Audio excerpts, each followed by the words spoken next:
بسم اللہ الرحمن الرحیم عن ابن عباس رضی اللہ عنہ عن النبی صلی اللہ علیہ وسلم قال اللہم اعز الاسلام بأبی جہل بن ہشام او بعمر بن الخطاب فاصبح عمر فغدا علی النبی صلی اللہ علیہ وسلم فاسلم ثم صلی فی المسجد ظاہرا رواہ الترمذی۔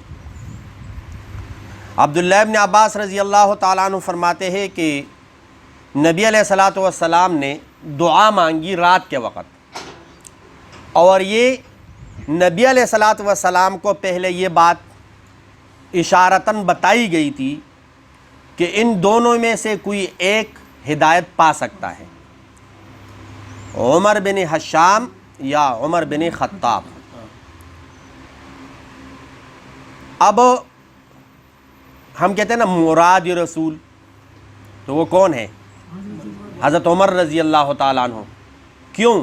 باقی سارے دعا مانگے یا انہوں نے نبی علیہ الصلاۃ والسلام کے ہاتھ پہ بیعت کی، اور حضرت عمر رضی اللہ تعالیٰ عنہ کو رسول اللہ صلی اللہ علیہ وسلم نے خدا سے خود مانگا کہ یا اللہ ان دونوں میں کسی ایک کے ہاتھ پہ اسلام کو عزت دے۔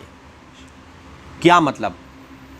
دنیاوی ماحول میں آج کل ہمارے اپنے علاقوں میں دیکھ لو، اسی چوک کے ساتھ، کمشنر کے ساتھ یا عہدے والے کے ساتھ کوئی تعلقات ہو تو بندہ کاروبار کر سکتا ہے، اگر نہ ہو تو وہ آپ کو کاروبار کرنے ہی نہیں دیتے۔ کوئی لڑائی جھگڑے ہوں گے، پتہ نہیں کیا ہوں گے۔ تو اگر آپ کے تعلقات کسی بڑے عہدیدار کے ساتھ ہیں تو پھر آپ غلط کاروبار بھی کرو گے، پھر بھی کوئی کچھ نہیں کہے گا۔ تو اب دین اسلام اس وقت یہ دونوں اپنے اپنے قبیلوں کے بڑے بڑے سردار تھے۔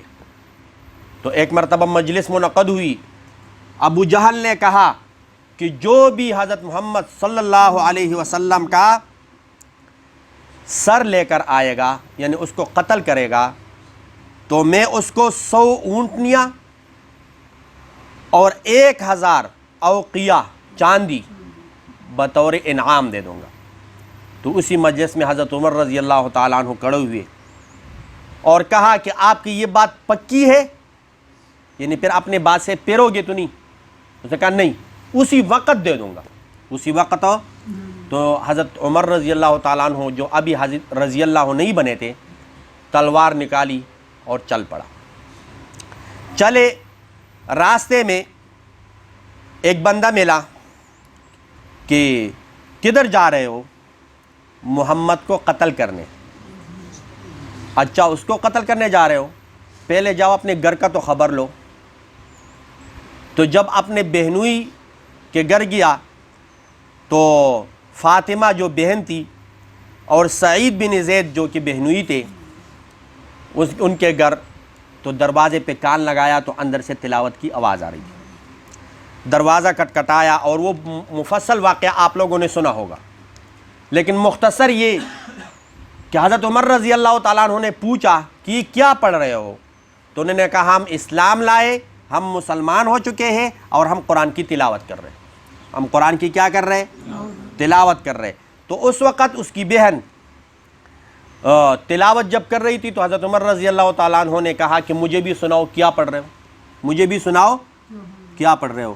تو جب اس آیت پر اس کی بہن پہنچی، اللہ لا الہ الا ہو لہ الاسماء الحسنی، تو حضرت عمر رضی اللہ تعالیٰ عنہ کا دل نرم ہوا اور نعرہ لگایا کہ ہاں واقعی وہی عبادت کا لائق ہے، اس کے علاوہ کوئی عبادت کے لائق نہیں ہے۔ اور بے چین ہو گئے کہ میں اب کب محمد صلی اللہ علیہ وسلم کے ساتھ ملاقات کروں گا اور اعلان کروں گا کہ لا الہ الا اللہ محمد الرسول اللہ۔ کہتے ہیں کہ یہ ساری رات اس نے شب بیداری میں گزاری، اور ایک جملہ پڑھتا تھا بار بار، وا شوقا الی محمد، وا شوقا، یعنی محمد صلی اللہ علیہ وسلم کے ساتھ ملاقات کا اتنا شوق پیدا ہوا کہ وہ سونے اس شوق نے دیا ہی نہیں۔ اچھا، اسی رات، یہ وہی رات ہے